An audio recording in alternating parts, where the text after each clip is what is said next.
शहजाद जी, पहला सवाल आपसे है। जब विदेश जाकर प्रधानमंत्री नरेंद्र मोदी पूर्ववर्ती कांग्रेस सरकारों पर हमला बोलते हैं तब देश का अपमान नहीं होता, लेकिन मौजूदा सरकार पर अगर राहुल गांधी विदेश में हमला कर दें तो वो देश का अपमान हो जाता है। कैसे?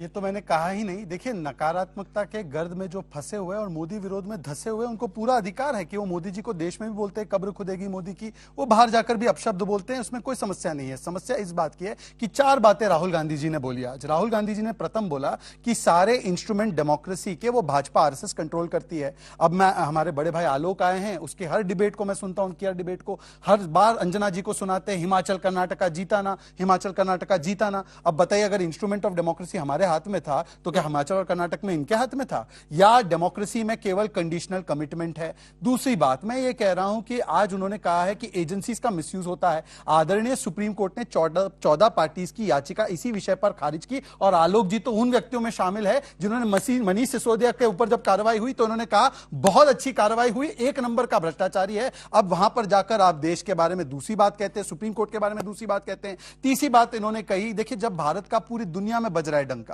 चाहे राष्ट्रपति जो बाइडेन हो, एल्बनीजी हो, या आज मॉर्गन स्टैनली की रिपोर्ट हो, एक ऐसा एटमॉस्फेयर बन रहा है तो वो बात करते हैं कि दलितों के साथ, अल्पसंख्यकों के साथ, सिखों के साथ क्या हो रहा है। अब बताइए, सिखों के साथ क्या हो रहा है? वो व्यक्ति बोले जिनके खुद की पार्टी का ऑफिशियल स्टैंड था कि बड़ा पेड़ गिरता है तो 84 जैसे दंगे होते हैं। जगदीश टाइटलर से लेकर सज्जन कुमार को बचाने का काम आज भी जिन्होंने किया हो, ऐसे लोगों को, अल्पसंख्यकों की बात। और आखिरी एक बात कहना चाहता हूं, देखिए, उन्होंने क्या कहा, पार्लियामेंट का विरोध किया, नए पार्लियामेंट का, चलिए वहां तक भी ठीक है, परंतु भारत की संस्कृति का एक इतना अहम हिस्सा सेंगोल, और सेंगोल को प्रधानमंत्री जी ने जो रिस्पेक्ट दिखाया, दंडवत प्रणाम करना। हम दंडवत प्रणाम किसको करते हैं? अपने माता पिता को, अपने प्रिय भगवान को, जिसको हम पूजते हैं।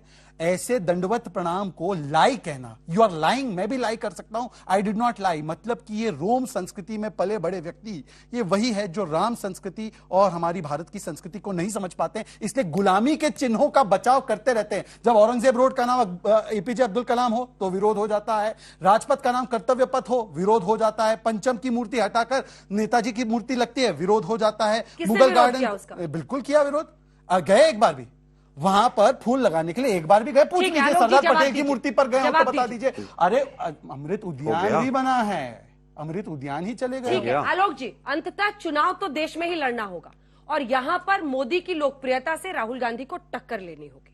देखिए, मुझे लगता है मोदी जी की लोकप्रियता अगर इतनी थी तो अभी हिमाचल कर्नाटक हारे हैं और 2014 के बाद लगभग 35 चुनाव हारे हैं। केवल लोकप्रियता के बदले तो बीजेपी ने उनको पीछे कर दिया। आज तो वसुंधरा राजे को साथ बैठा लिया अजमेर में, जिसको पूरी तरह से खिलाफ चल रहे थे। मैं कहना चाहता हूं, संविधान में 50 आर्टिकल ऐसे हैं जो विदेशों से लिए गए, तो क्या हमारे संविधान का अपमान हो क्या?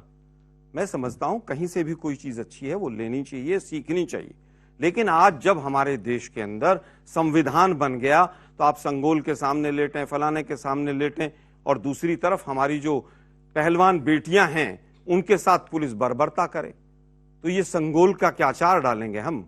मुझे लगता है कि आज संविधान सभी प्रतीकों के सामने पूरी तरह से संविधान आ गया है।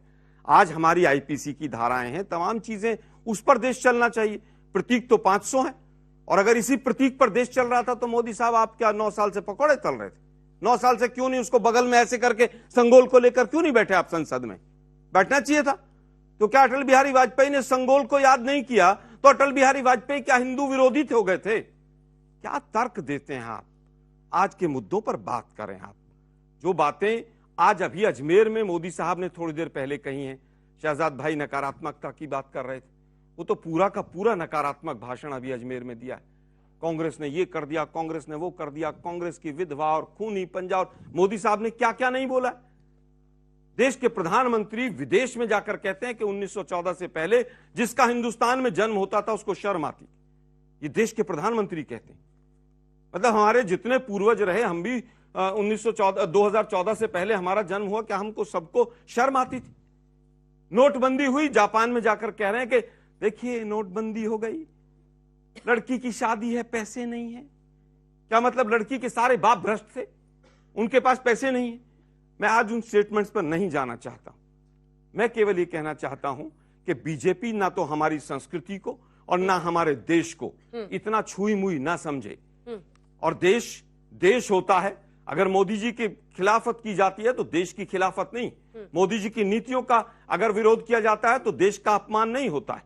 अभी हमने देखा कल एक बस आ रही हूं, पूरा पत्रकार महोदय, एक सांसद है मीनाक्षी लेखी जी, उनसे सवाल पूछ रही, सांसद भाग रही हैं आगे आगे, तब तो कहीं पर किसी का अपमान नहीं होता है। मुझे लगता है कि आज जिस तरह से नकारात्मकता का पूरा आधार बना दिया गया है, किस तरह से गोल पोस्ट बदले जाते हैं, रोज रोज नए नए विषय उठाए जाते हैं, ये देश का अपमान है कि आप असली मुद्दों से भाग रहे हैं। फिर मैं इन लोगों के प्रश्न लूं, जल्दी से जवाब देखिए दीजिए। ऐसा है, पहले तो मैं अपने भाई आलोक को धन्यवाद देना चाहता हूं। उन्होंने लोकप्रियता कम है मोदी जी की, एक गिनाते गिनाते कम से कम माना कि इंस्ट्रूमेंट ऑफ डेमोक्रेसी हमारे हाथ में नहीं है, इसीलिए तो चुनाव जीते ना। तो पहले राहुल जी को समझाइए कि हमारे देश की संस्थाओं के बारे में ऐसे बात ना करें। हो सकता है उनको लगता हो कि इंडिया इज इंदिरा एंड परिवार तंत्र इज लोकतंत्र, पर परिवार तंत्र खराब है या नहीं चल रहा है इसका मतलब ये नहीं लोकतंत्र नहीं चल रहा है। दूसरी बात, मैं केवल इतना पूछना चाहता हूं कि देखिए विदेशी इंपोर्ट से तो इनको बड़ा विशेष लगाव है, पर मैं केवल इतना पूछ रहा हूं कि आपको क्या अधिकार बनता है, ये स्टेटमेंट है मेरे पास, इंडिया टुडे की क्लिप भी है। राहुल गांधी यूनाइटेड स्टेट से पूछते हैं कि आप भारत में जो हो रहा है उस पर शांत क्यों है। ये बयान तो याद ही होगा जो राहुल गांधी ने दिया था। अरुणाचल प्रदेश में पीट रहे हैं, मैंने कहा हिंदुस्तान की प्रेस मुझसे इनके बारे में एक सवाल नहीं पूछेगी।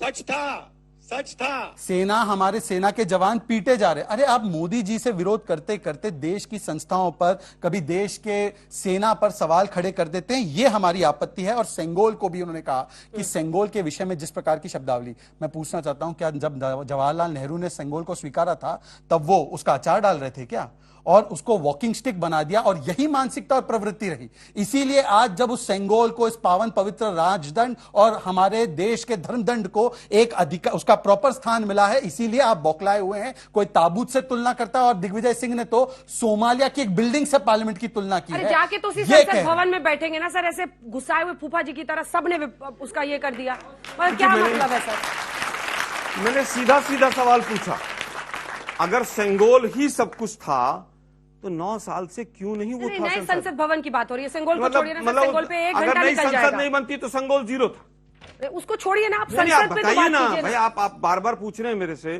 संसद में सब आते हैं, इसका अच्छा जवाब लगता है? देने का एक वाक्य में अनुमति है। इनकी तबीयत पर तो कोई फर्क नहीं पड़ा, आपने देख ही लिया। मैं फिर कहूंगा, संसद का विरोध करना, संसद में जो चीजें सरकार की हैं उसका विरोध करना 1952 से चला आ रहा है।